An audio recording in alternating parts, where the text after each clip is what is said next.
মদ্যপান, ধূমপান ও মাদক সেবন স্বাস্থ্যের পক্ষে ক্ষতিকর। এই গল্পের সমস্ত চরিত্র ও ঘটনাবলী সম্পূর্ণ কাল্পনিক। বাস্তবের সঙ্গে কোনো মিল থেকে থাকলে সেটা সম্পূর্ণ অনিচ্ছাকৃত ও কাকতালীয়। বাংলা সাহিত্যের রোমাঞ্চকর কিছু গল্প দিয়ে সাজানো আমাদের এই বিশেষ নিবেদন সানডে সাসপেন্স। আজকের গল্প অভিশপ্ত। রচনা বিভূতিভূষণ বন্দ্যোপাধ্যায়। বিভূতিভূষণ জন্মেছিলেন 1894 সালের 12 সেপ্টেম্বর। বাংলা সাহিত্যের পাঠক তাকে মূলত চেনে পথের পাঁচালী এবং অপুর সৃষ্টিকর্তা রূপে। পথের পাঁচালী ছাড়া তার বিখ্যাত উপন্যাসগুলির মধ্যে আছে অপরাজিত, আরণ্যক, আদর্শ হিন্দু হোটেল, অশনি সংকেত ইত্যাদি। ছোট গল্পের মধ্যে আছে একটি ভিন্ন স্বাদের মজার গল্প বাক্সবদল। কিশোরদের জন্য লেখা চাঁদের পাহাড় আজও আমাদের অতি প্রিয়। 1950 সালের 1 নভেম্বর মাত্র 55 বছর বয়সে বিভূতিভূষণ বন্দ্যোপাধ্যায়ের মৃত্যু হয়। আজ সানডে সাসপেন্সে তার লেখা একটি ছোট গল্প অভিশপ্ত। এই গল্পটি আমরা নিয়েছি দীপায়ন থেকে প্রকাশিত বিভূতিভূষণ বন্দ্যোপাধ্যায়ের অলৌকিক গল্প সম্ভার থেকে। প্রধান চরিত্রে গল্পের কথক, তার সঙ্গী আর মাঝি নরনারায়ণ রায় এবং লক্ষ্মী দেবী। গল্প পাঠে মীর। লক্ষ্মী দেবীর চরিত্রে শ্রী। গল্পের সূত্রধার দীপ। শুরু হচ্ছে অভিশপ্ত। আমার জীবনে সেই একটা অদ্ভুত ব্যাপার সেবার ঘটেছিল। বছর 3 আগেকার কথা। আমাকে বরিশালের উধারে যেতে হয়েছিল একটা কাজে। ওই অঞ্চলের একটা গঞ্জ থেকে বেলা প্রায় 12টার সময় নৌকোয় উঠলাম। আমার সঙ্গে এক নৌকোয় বরিশালের এক ভদ্রলোক ছিলেন। গল্পে গুজবে সময় কাটতে লাগলো। সময়টা পুজোর পরেই। দিনটা মেঘলা মেঘলা, মাঝে মাঝে টিপটিপ করে বৃষ্টিও পড়তে শুরু করলো। সন্ধ্যের কিছু আগে কিন্তু আকাশটা অল্প পরিষ্কার হয়ে গেল। ভাঙা ভাঙা মেঘের মধ্যে দিয়ে চতুর্দশীর চাঁদের আলো অল্প অল্প প্রকাশ হলো। সন্ধে হওয়ার সঙ্গে সঙ্গে আমরা বড় নদী ছেড়ে একটা খালে পড়লাম। শোনা গেল খালটা এখান থেকে আরম্ভ হয়ে নোয়াখালীর উত্তর দিয়ে একেবারে মেঘনায় মিশেছে। পূর্ববঙ্গে সেই আমার নতুন যাওয়া। চোখে কেমন সব একটু নতুন ঠেকতে লাগলো। অপরিসর খালের দুধারে বৃষ্টি স্নাত কেয়ার জঙ্গলে মেঘে আধা ঢাকা চতুর্দশীর জ্যোৎস্না চিকচিক করছিল। মাঝে মাঝে নদীর ধারে বড় বড় মাঠ, সটি, বেত, ফান গাছের বন জায়গায় জায়গায় খালের জলে ঝুঁকে পড়েছে। বাইরে একটু ঠান্ডা থাকলেও আমি ছইয়ের বাইরে বসে দেখতে দেখতে যাচ্ছিলাম। বরিশালের সে অংশটা সুন্দরবনের কাছাকাছি। ছোট ছোট খাল ও নদী চারিধারে। সমুদ্র খুব দূরে নয়, 10-15 মাইল দক্ষিণ পশ্চিমেই হাতিয়া ও সন্দ্বীপ। আরো একটু রাত হলো। খালের দুপারের নির্জন জঙ্গল অস্ফুট জ্যোৎস্নায় কেমন যেন অদ্ভুত দেখাতে লাগলো। এই অংশে লোকের বসতি একেবারেই নেই। শুধু ঘন বন আর জঙ্গলের ধারে বড় বড় হোগলা গাছ। আমার সঙ্গী বললেন, এত রাত্রে আর বাইরে থাকবেন না, আসুন ছইয়ের মধ্যে। এসব জঙ্গলে, বুঝলেন না। তারপর তিনি সুন্দরবনের নানা গল্প করতে লাগলেন। তার এক কাকা নাকি ফরেস্ট ডিপার্টমেন্টে কাজ করতেন। তারই লঞ্চে করে তিনি একবার সুন্দরবনের নানা অংশে বেরিয়েছিলেন। সেই সব গল্প। রাত প্রায় 12টার কাছাকাছি হলো। মাঝি আমাদের নৌকোয় ছিল মোটে একটি। সে বলে উঠল, বাবু, একটু এই যে বড় নদী পড়বে, এত রাতে আকাশ সেই নদীতে পাড়ি জমাতে পারবো না। এইখানে নৌকো রাখি।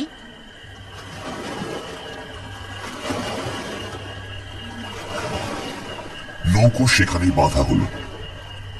এদিকে বড় বড় গাছের আড়ালে চাঁদ অস্ত গেল। দেখলাম অপ্রশস্ত খালের দুধারেই অন্ধকারে ঢাকা ঘন জঙ্গল। চারিদিকে কোনো শব্দ নেই। পতঙ্গগুলো পর্যন্ত চুপ করেছে। সঙ্গীকে বললাম, মশাই, এই তো সরু খাল, আরে পাড় থেকে বাঘ লাফিয়ে পড়বে না তো নৌকোর উপর? সঙ্গী বললেন, না পড়লেই আশ্চর্য হব। শুনে অত্যন্ত আনন্দে ছইয়ের মধ্যে ঘেঁষে বসলাম। খানিকটা বসে থাকবার পর সঙ্গী বলল, আসুন একটু শোয়া যাক, ঘুম তো হবে না, আর ঘুমানো ঠিকও না। আসলে একটু চোখটা অন্তত বুঝে থাকি। খানিকটা চুপ করে থাকবার পর সঙ্গীকে ডাকতে গিয়ে দেখি তিনি ঘুমিয়ে পড়েছেন। মাঝিও জেগে আছে বলে মনে হলো না। ভাবলাম, তবে আমি বা কেন মিথ্যে মিথ্যে চোখ চেয়ে চেয়ে থাকি।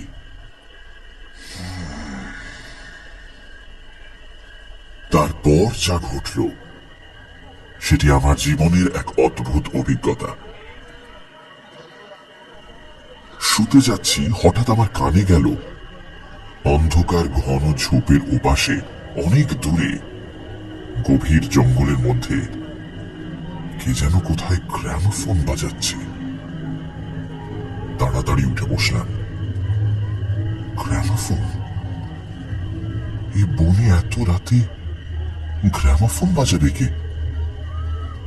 কান পেতে শুনলাম, গ্রামোফোন না, অন্ধকার হিজল হিমতাল গাছগুলো যেখানে খুব ঘন হয়ে আছে সেখান থেকে কারা যেন উচ্চ কণ্ঠে আর তো করুণ সুরে কি যেন বলছে।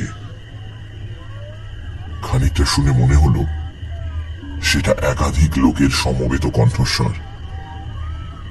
প্রতিবেশীর তেতলার ছাদে গ্রামোফোন বাজলে যেমন খানিকটা স্পষ্ট খানিকটা অস্পষ্ট অথচ বেশ একটা একটানা সুরের ঢেউ এসে কানে পৌঁছয়, এও অনেকটা সেই ভাবের।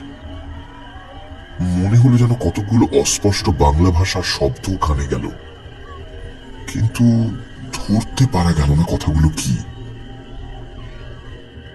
শব্দটা মাত্র মিনিট খানিক স্থায়ী হলো, তারপরই অন্ধকার বনভূমি যেমন নিস্তব্ধ ছিল আবার তেমনি নিস্তব্ধ হয়ে গেল। তাড়াতাড়ি ছইয়ের বাইরে এলাম। চারিপাশের অন্ধকার ঝিঙের বিচির মতন কালো।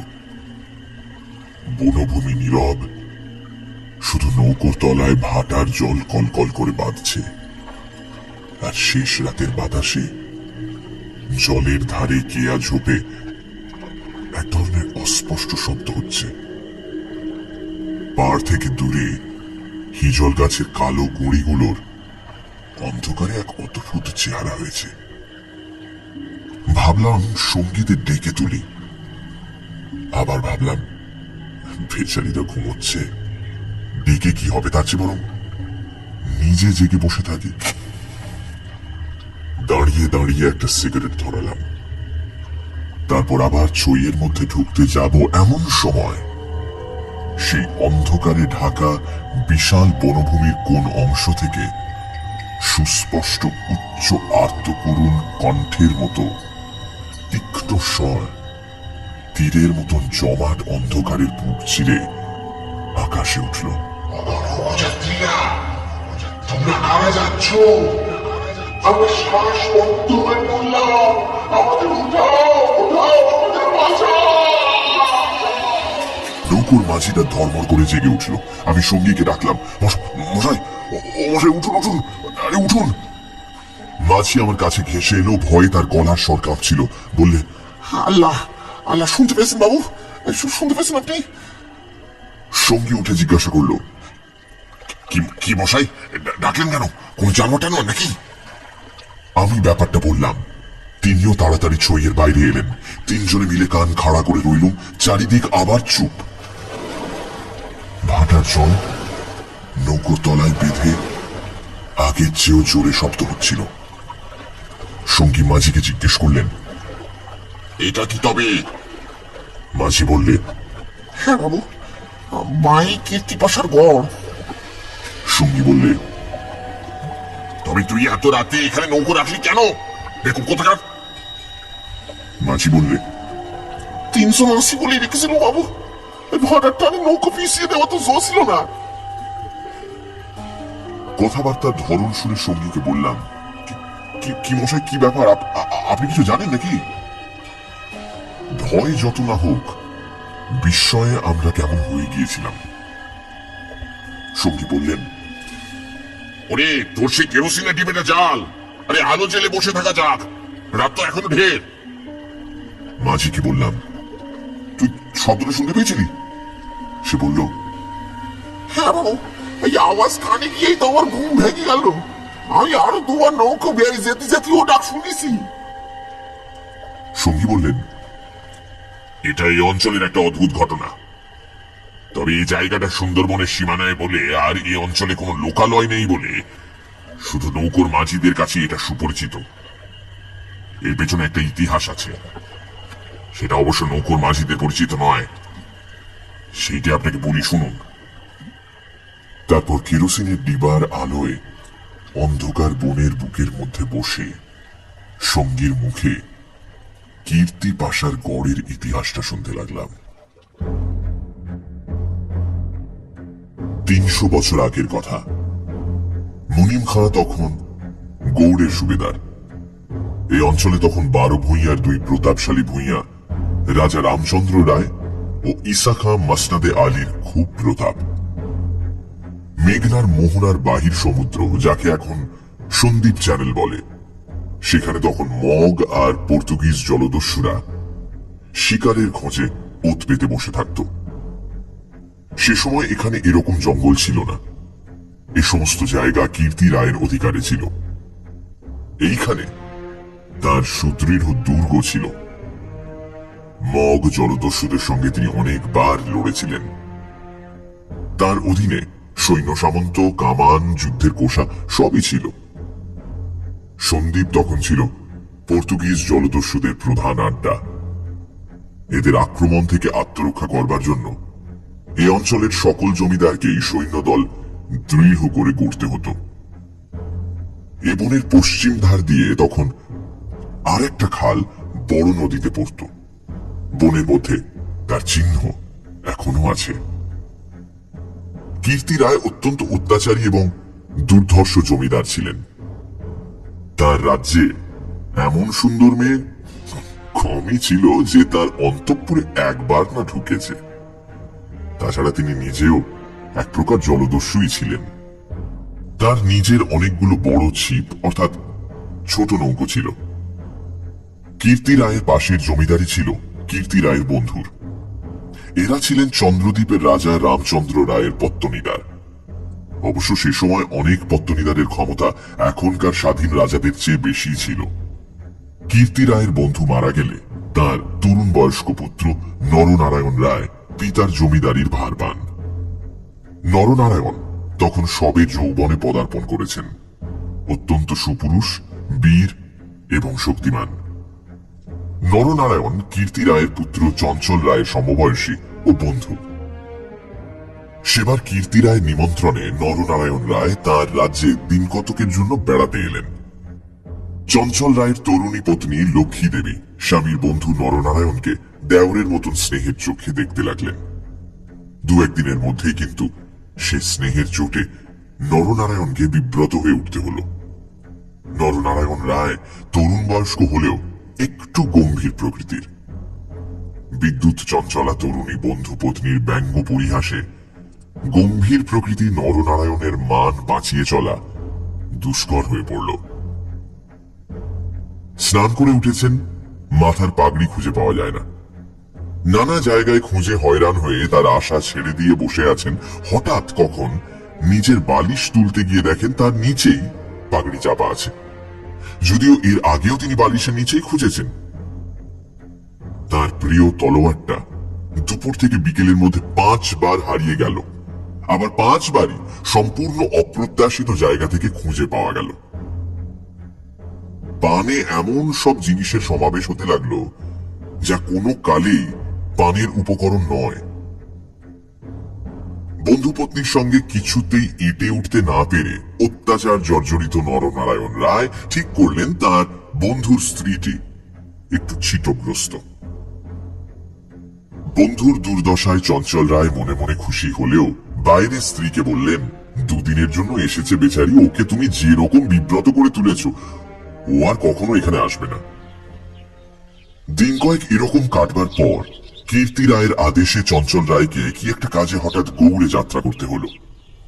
নরনারায়ণ রায়ও বন্ধুর স্ত্রী কখন যে কি করে বসে সেই ভয়ে কয়েকদিন কাটানোর পর নিজের বজরায় উঠে হাঁপ ছেড়ে বাঁচলেন। যাবার সময় লক্ষ্মী দেবী বলে দিলেন, এবার আবার যখন আসবে ভাই, এমন একটা বিশ্বাসী লোক সঙ্গে এলো যে রাত দিন তোমার জিনিসপত্র ঘরে বসে পাহারা দেবে, বুঝলে? নরনারায়ণ রায়ের বজরা রায়মঙ্গলের মোহনা ছাড়িয়ে যাবার একটু পরে জলদস্যুদের দ্বারা আক্রান্ত হল। তখন দুপুরবেলা সমুদ্রের সেই অংশে এমন কোন নৌকো ছিল না যারা সাহায্য করতে আসতে পারে। সেটা রায়মঙ্গল আর কালাবদর নদীর মুখ, সামনেই সমুদ্র। সন্দীপ চ্যানেল জলদস্যুদের প্রধান ঘাঁটি। নরনারায়ণের বজ্রার রক্ষীরা কেউ হত হল, কেউ সাংঘাতিক জখম। নিজে নরনারায়ণ দস্যুদের আক্রমণ প্রতিহত করতে গিয়ে হাঁটুতে কিসের খোঁচা খেয়ে অজ্ঞান হয়ে পড়লেন। জ্ঞান হবার পর দেখতে পেলেন তিনি এক অন্ধকার জায়গায় শুয়ে আছেন। তার সামনে কি যেন একটা বড় নক্ষত্রের মতন জ্বলছে। খানিকক্ষণ জোরে চোখের পলক ফেলবার পর তিনি বুঝলেন যাকে তারা বলে মনে হয়েছিল তা আসলে একটি ছোট জানালা থেকে ঢুকে আসা বাইরের আলো। আরো কদিন, আরো কটা রাত কেটে গেল। কেউ তার জন্য কোনো খাবার আনলো না। তিনি বুঝলেন যারা তাকে এখানে এনেছে তাকে না খেতে দিয়ে মেরে ফেলাই তাদের উদ্দেশ্য। মৃত্যু, সামনে নির্মম মৃত্যু। সেদিনটাও কেটে গেল। আঘাতজনিত ব্যথায় এবং ক্ষুধা তৃষ্ণায় অবসন্ন নরনারায়ণের চোখের সামনে থেকে জানালার শেষ আলোটাও মিলিয়ে গেল। তিনি অন্ধকার ঘরের পাথরের মেঝেতে শুয়ে অধীরভাবে মৃত্যুর অপেক্ষা করতে লাগলেন। অনেকক্ষণ পরে, কতক্ষণ পরে তা তিনি বুঝতে পারলেন না, হঠাৎ আলো চোখে লেগে তার তন্দ্রা ঘোর কেটে গেল। বিস্মিত নরনারায়ণ চোখ মেলে দেখলেন তার সামনে প্রদীপ হাতে দাঁড়িয়ে তার বন্ধুর স্ত্রী লক্ষ্মী দেবী। কথা বলতে গিয়ে লক্ষ্মী দেবীর ইঙ্গিতে নরনারায়ণ থেমে গেলেন। লক্ষ্মী দেবী হাতের প্রদীপটি আঁচল দিয়ে ঢেকে নরনারায়ণকে তার অনুসরণ করতে ইঙ্গিত করলেন। একবার নরনারায়ণের সন্দেহ হল এসব স্বপ্ন নয় তো, কিন্তু ওই যে দীপশিখার উজ্জ্বল আলোয় ভিজে দেয়ালে সবুজ শ্যাওলার দল স্পষ্ট দেখা যাচ্ছে। নরনারায়ণ শক্তিমান যুবক, ক্ষুধায় দুর্বল হয়ে পড়লেও নিশ্চিত মৃত্যুর গ্রাস থেকে বাঁচবার উৎসাহে তিনি দ্রুত পায়ে বন্ধুপত্নীর পেছন পেছন চললেন। একটা বাঁকা পাথরের সিঁড়ি দিয়ে উপরে উঠে একটি দীর্ঘ সুড়ঙ্গ পার হবার পর তিনি দেখলেন যে তারা কীর্তি রায়ের প্রাসাদের সামনের খাল ধারে এসে পৌঁছেছেন। লক্ষ্মী দেবী একটা ছোট বেতে বোনা থলি বার করে তার হাতে দিয়ে বললেন, এতে খাবার আছে, এখানে খেও না। তুমি সাঁতার জানো, খাল পার হয়ে ওপারে গিয়ে কিছু খেয়ে নাও, তারপর যত শিগগির পারো পালিয়ে যাও।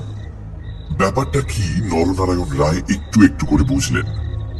তার বিস্তৃত জমিদারি কীর্তি রায়ের জমিদারির পাশে এবং তার অবর্তমানে কীর্তি রায় ভবিষ্যৎ জমিদার। অত বড় বিস্তৃত ভূসম্পত্তি সৈন্য সামন্ত কীর্তি রায়ের হাতে এলে তিনি কি আর কিছু গ্রাহ্য করবেন? প্রদীপের আলোয় নরনারায়ণ দেখলেন তার বন্ধুপত্নীর মুখে সে চটুল হাসি রেখা চিহ্ন নেই। তার মুখখানি সহানুভূতিতে ভরা মাতৃমুখের মতন স্নেহ কোমল হয়ে এসেছে। তাদের চারপাশে গাঢ় অন্ধকার, মাথার উপর আকাশের বুক চিরে দিগন্ত বিস্তৃত উজ্জ্বল ছায়াপথ। কাছেই খালের জল জোর ভাটার টানে তীরের হোগলা গাছ দুলিয়ে কলকল শব্দে বড় নদীর দিকে ছুটেছে। নরনারায়ণ আবেগপূর্ণ সুরে জিজ্ঞাসা করলেন, বউ ঠাকুর, চঞ্চল কি এর মধ্যে আছে? লক্ষ্মীদেবী বললেন, না ভাই, তিনি কিছু জানেন না। এই সব শ্বশুর ঠাকুরের কীর্তি। এই জন্যই তাকে অন্য জায়গায় পাঠিয়েছেন। এখন আমার মনে হচ্ছে গোটো সব মিথ্যে। নরনারায়ণ দেখলেন লজ্জায় দুঃখে তার বন্ধু পত্নীর মুখ বিবর্ণ হয়ে উঠেছে। লক্ষ্মীদেবী আবার বললেন, আমি আজ জানতে পারি খিড়কিঘরের পাইক সর্দার আমায় মা বলে। তাকে দিয়ে দুপুর রাতের পাহারা সব সরিয়ে রেখে দিয়েছিলাম, তাই। নরনারায়ণ বললেন, বউ ঠাকুরুন, আমার এক বোন ছেলেবেলায় মারা গিয়েছিল। তুমি আমার সেই বোন, আজ আবার ফিরে এলে। লক্ষ্মীদেবীর পদ্মের মতো মুখখানি চোখের জলে ভেসে গেল। একটু ইতস্তত করে বললেন, ভাই, বলতে সাহস পাই না, তবু একটা কথা বলছি। বোন বলে যদি রাখো। নরনারায়ণ জিজ্ঞাসা করলেন, কি কথা বউ ঠাকুর? লক্ষ্মীদেবী বললেন, তুমি আমার কাছে বলে যাও ভাই যে শ্বশুর ঠাকুরের কোনো অনিষ্ট চিন্তা তুমি করবে না। নরনারায়ণ রায় একটুখানি কি যেন ভাবলেন, তারপর বললেন, তুমি আমার প্রাণ দিলে বউ ঠাকুরুন, তোমার কাছে বলে যাচ্ছি, তুমি বেঁচে থাকতে আমি তোমার শ্বশুরের কোনো অনিষ্ট চিন্তা করব না।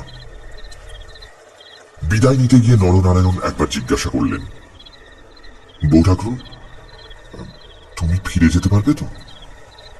লক্ষ্মীদেবী বললেন, আমি ঠিক যাব। তুমি কিন্তু যত দূর পারো সাঁতরে গিয়ে তারপর ডাঙে উঠে চলে যেও। নরনারায়ণ রায় সেই ঘন কৃষ্ণ অন্ধকারের মধ্যে নিঃশব্দে খালের জলে পড়ে মিলিয়ে গেলেন।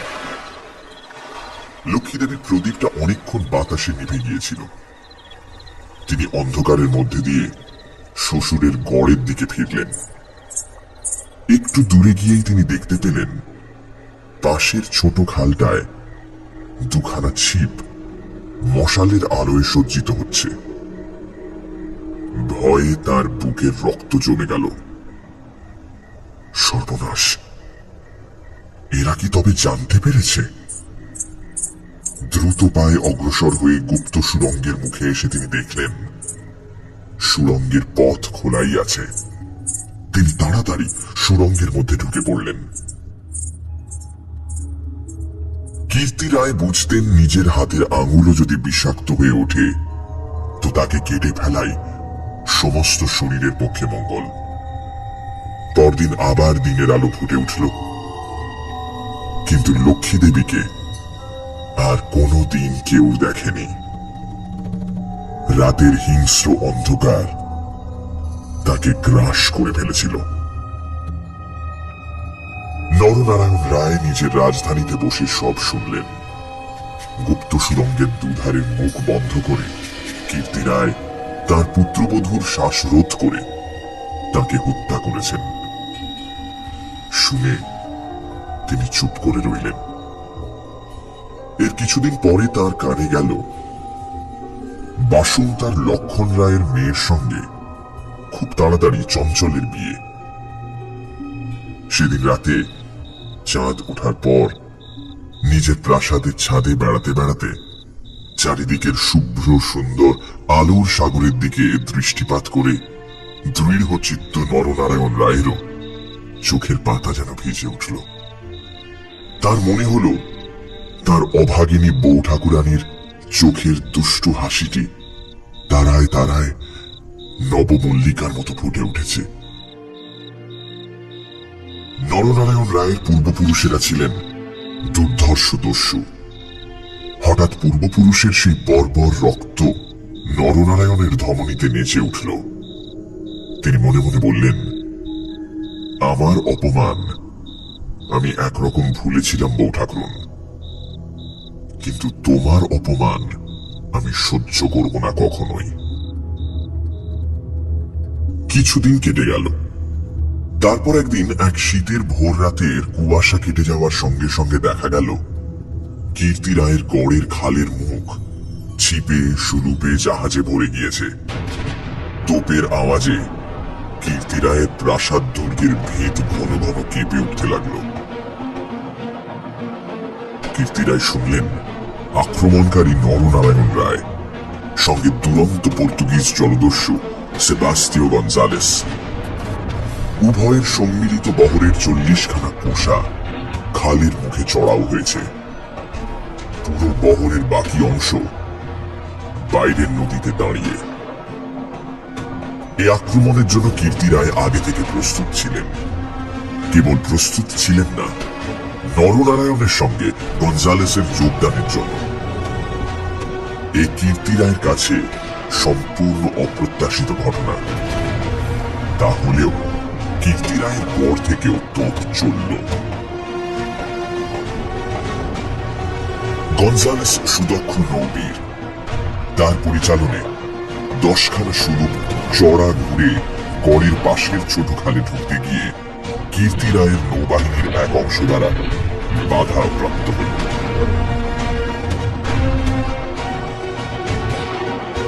গড়ের কামান সেদিকে এত প্রখর যে খালের মুখে দাঁড়িয়ে থাকলে বহর মারা পড়ে। গঞ্জালেস 2খানা কামানবাহী সুরূপ ছোট খালের মুখে রেখে বাকিগুলো সেখান থেকে ঘুরিয়ে এনে চড়ার পিছনে দাঁড় করালো। গঞ্জালেসের অধীনস্থ অন্যতম জলদস্যু মাইকেল রোজারিও ডি ভেগা এই ছোট বহর খালের মধ্যে ঢুকিয়ে গড়ের পশ্চিম দিক আক্রমণ করবার জন্য তৈরি হল।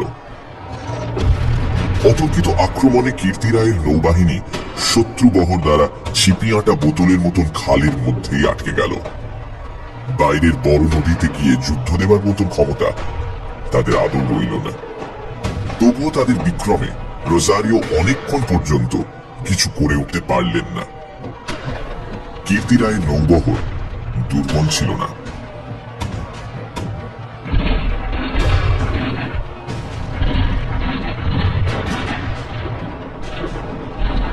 বিকেলের দিকে রোজারিওর কামানের মুখে গড়ের পশ্চিম দিকটা একেবারে হুমড়ি খেয়ে পড়ে গেল। নরনারায়ণ রায় দেখলেন প্রায় 30খানা কোষা জখম অবস্থায় খালের মুখে পড়ে। কীর্তি রায়ের গড়ের কামানগুলো সব চুপ। নদীর দুপাড় ঘিরে সন্ধে নেমে আসছে। উপরে নিস্তব্ধ নীল আকাশে কেবলমাত্র এক ঝাঁক শকুনি কীর্তি রায়ের গড়ের উপর চক্রাকারে ঘুরছে। হঠাৎ নরনারায়ণ রায়ের চোখের সামনে বন্ধু পত্নীর কাতর মিনতিপূর্ণ সেই চোখ দুটি মনে পড়ল। তীব্র অনুশোচনায় তার মন তখনই ভরে উঠল। তিনি করেছেন কি? এই রকম করে কি তিনি তার স্নেহময়ী প্রাণদাত্রীর শেষ অনুরোধ রাখতে এসেছেন? নরনারায়ণ রায় হুকুম জারি করলেন, কীর্তি রায়ের পরিবারের এক প্রাণীরও যেন প্রাণহানি না হয়। একটু পরেই সংবাদ এলো গড়ের মধ্যে কেউ নেই। নরনারায়ণ রায় বিস্মিত হলেন। তিনি তক্ষণে নিজে গড়ের মধ্যে ঢুকলেন। তিনি এবং গঞ্জালেস গড়ের সমস্ত অংশ তন্ন তন্ন করে খুঁজলেন। দেখলেন সত্যি কেউ নেই। পর্তুগিজ বহরের লোকেরা গড়ের মধ্যে লুটপাট করতে গিয়ে দেখলেন মূল্যবান জিনিসপত্র বড় কিছু নেই। পরদিন দ্বীপ্রহর পর্যন্ত লুটপাট চলল। কীর্তি রায়ের পরিবারের একটি প্রাণীরও সন্ধান পাওয়া গেল না। দুপুরে কেবলমাত্র 2খানা সুরূপ খালের মুখে পাহারা রেখে নরনারায়ণ রায় ফিরে চলে গেলেন। এই ঘটনার দিন কয়েক পরে পর্তুগিজ জলদস্যুর দল লুটপাট করে চলে গেলে কীর্তি রায়ের এক কর্মচারী গড়ের মধ্যে প্রবেশ করে। আক্রমণের দিন সকালেই এই লোকটি গড় থেকে আরো অনেকের সঙ্গে পালিয়েছিল। ঘুরতে ঘুরতে একটা বড় থামের আড়ালে সে দেখতে পেল একজন আহত মুমূর্ষু লোক তাকে ডেকে কি যেন একটা বলবার চেষ্টা করছে। কাছে গিয়ে সে লোকটাকে চিনতে পারল। লোকটি কীর্তি রায়ের পরিবারের এক বিশ্বস্ত পুরনো কর্মচারী। তার মৃত্যুকালীন অস্পষ্ট কথায় আগন্তুক কর্মচারীটি মোটামুটি যা বুঝল তাতেই তার কপাল ঘেমে উঠল। সে বুঝল কীর্তি রায় তার পরিবারবর্গ এবং ধনরত্ন নিয়ে মাটির নিচের এক গুপ্ত স্থানে আশ্রয় নিয়েছেন এবং এই লোকটি, একমাত্র এই লোকটি তার সন্ধান জানে। তখনকার আমলে কেউ এই গুপ্ত পথগুলি না খুলে দিলে সেখান থেকে বেরোবার উপায় কিন্তু ছিল না। কোথায় সে মাটির নিচে ঘর তা স্পষ্ট করে বলবার আগেই আহত লোকটি মারা গেল। বহু অনুসন্ধানেও গড়ের কোন অংশে সে গুপ্ত গৃহ ছিল সেটার কেউই সন্ধান দিতে পারল না। ওই ছোট খালটা প্রকৃতপক্ষে সন্দীপ চ্যানেলেরই একটা খাড়ি। খাড়ির ধার থেকে একটুখানি গেলে গভীর অরণ্যের ভেতর কীর্তিরায়ের গড়ের বিশাল ধ্বংসস্তূপ এখনো বর্তমান আছে, দেখা যাবে। বহুদিন থেকেই এখানে একটা অদ্ভুত ব্যাপার ঘটে থাকে। দুপুর রাতে গভীর বনভূমি যখন নীরব হয়ে যায়, হিমতাল হিজল গাছের কালো গুঁড়িগুলো অন্ধকারে যখন বনের মধ্যে প্রেতের মতো দাঁড়িয়ে থাকে, সন্দীপ চ্যানেলের জোয়ারের ঢেউয়ে লোনা জল খাড়ির মুখে জোনাকির মতন জ্বলতে থাকে, তখন খাল দিয়ে নৌকো বেয়ে যেতে যেতে মোম মধু সংগ্রাহকেরা কতবার যে শুনেছে অন্ধকার বনের এক গভীর অংশ থেকে কারা যেন আত্মস্বরে চিৎকার করছে।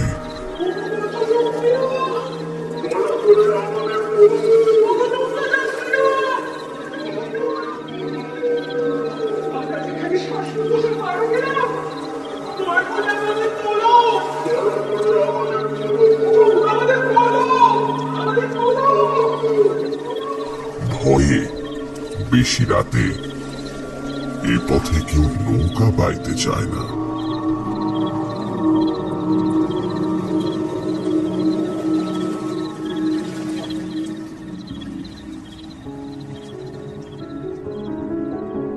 শুনছিলেন অভিশপ্ত, রচনা বিভূতিভূষণ বন্দ্যোপাধ্যায়, গল্প পাঠে মীর, লক্ষ্মীদেবের চরিত্রে শ্রী, গল্পের সূত্রধার দীপ এবং ইন্দ্রাণী, শব্দগ্রহণ রিচার্ড, আবহ সঙ্গীত ও স্পেশাল এফেক্টসে সত্যজিৎ সেন, পরিকল্পনা ও পরিচালনায় ইন্দ্রাণী।